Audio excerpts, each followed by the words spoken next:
Hello, one and all. Another day done and gone. Pretty good day.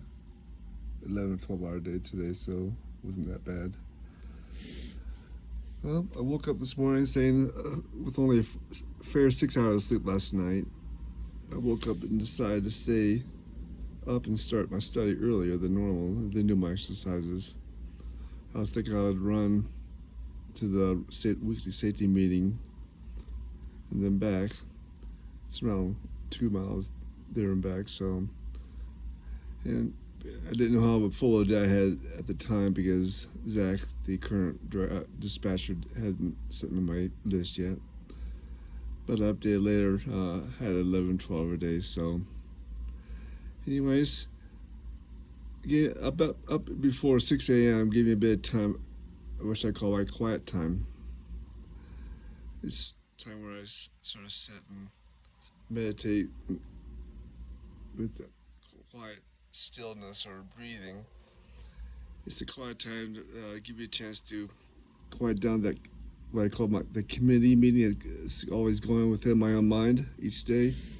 Is always battering back and forth. You need to quiet yourself down, sit in silence, and meditate in stillness to quiet that chatter down. And there's some good books I read on that subject. There's one it's called The Power of Now, and it's give me some powerful insights on my life and who I am, mindfulness. I didn't say this in my gratitude journal this morning, but The Power of Now book, its premise is that your thoughts is not you. Your mind is like a tool of yours. You need to learn how to use it.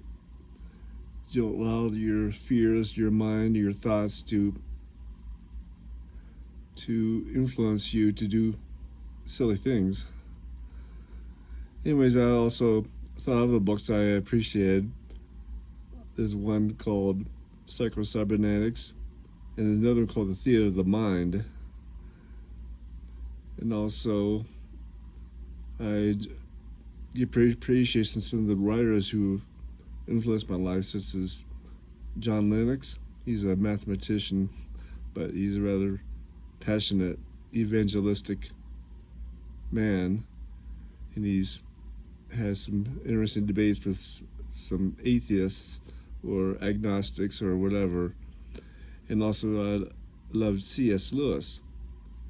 And both of them urge us to pursue religious study and to take it strictly and not lightly. John Lennox explains why he believes in God in several videos I've seen, and is insistent on a deep and rigorous study of the scriptures. And we oftentimes just read through it too passively and not with much rigor. C.S. Lewis also urged this. One thing I wrote down, he said he wrote once in a book called The Way of Glory, if our religion is something objective, then we must never avert our eyes from those elements in it which seem puzzling or repellent. For it is precisely that puzzling or the repellent which conceals that which we do not know and need to know. So we must study closely such things and not avert our eyes around the uncomfortable things we don't understand. And as that famous atheist Dawkins once talked about in a book called The Blind Watchmaker. But in it, he can't still fully explain the origins of life through the theory of evolution. Natural selection and mutation explain some things, including natural variations we see in a room of people, but that does not explain the terms of existence of life or the origin of life. Evolution bypasses the question just where life came from in the first place. How do you separate from the atheist philosophy from actual evidence-based natural science? Whatever evolution does or does not do, you can't deduce atheism from it.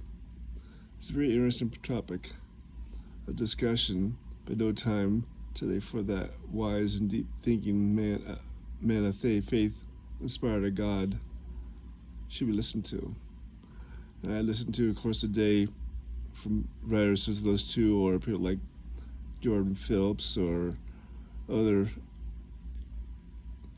philosophical bent people. And in my reading this morning, I was saying it was an interesting day of my reading of Alma's words to his son Helen, where he started out saying, I was racked with eternal. He said about his time when he was suffering after seeing the angel and rebuke him when he went down, and so he was saying, I was racked with eternal torment, for my soul was swallowed up to the greatest degree. I was racked for all my sins. We hear of eternal hellfire and damnation, and never everlasting punishments for the sinners. And I was thinking to myself, is God some bloodthirsty monster who maintains the eternal Auschwitz death camp for the sinners? You know, saying no. We read earlier this month about in section the last week, the degrees of glory, where even the vilest of sinners receive a grand degree of glory. And I was reading that the eternal torment Alma was describing. He was saying the eternal torment it was describing the type of torment he was enduring. His eternity, or eternal torment, wasn't forever, for it lasted only 3 days. So what obviously wasn't talking about something never-ending. Eternal suffering describes the separation from God. Separation from God. Chapter 36 in Alma is a masterpiece. It's complicated structure called the chiasma. It was something discovered or revealed in the Book of Mormon by a man named Mr. Jack Welch. And it has a complicated flow of events. In this chiasma in chapter 36, it's a rather long, complicated chiasma. It starts one end, it goes down, and it goes back to the other end. It has Jesus Christ in the center of this chiasma. And despite the complexity of this masterpiece, this chapter 36 of Alma is